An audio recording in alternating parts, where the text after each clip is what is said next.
د جنسي اړیکې پر مهال ولې درد پیدا کېږي. سلام، وخت مو په خیر. که غواړئ موږ نور معلومات هم وګورئ نو د مهربانۍ له مخې زموږ چینل سبسکرایب کړئ او که مو ویډیو خوښه شوه نو ضرور در سره لایک او شیر کړئ.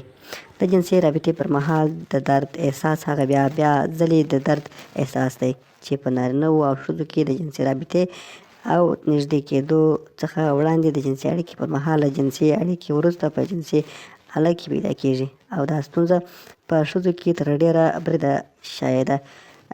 ما په دې اړوند څو مراجعین درلودل چې وروسته به یې د لیکنې په اردو کې کیسه د جنسي اړیکې پر مهال د درد خورا لوی او زموږ له عنوان څخه وتلی بحث دی، خو موږ غواړو په لاملونو او حل لارو یې پرله پسې بحث او سپړنه پیل کړو.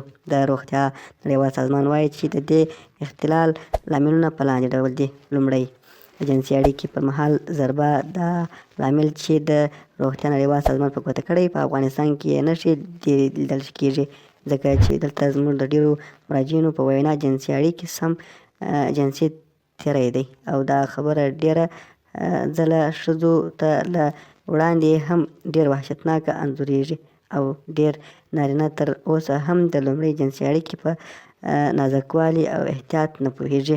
جنسي زورونه او تجاوز بل هغه لامل دی چې د روغتیا نړیوال سازمان اشاره ورته کړې.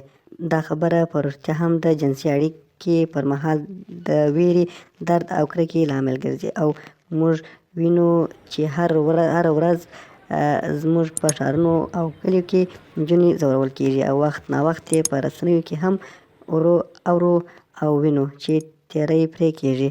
دا خبرونه یوازې دا چې خپله په هغو نجونو او ښځو ژوره اغېز او دا ستونزه د تل لپاره پرېږدي، ان په هغو ښځو چې دا خبرونه اوري هم بد اغېز ښندي.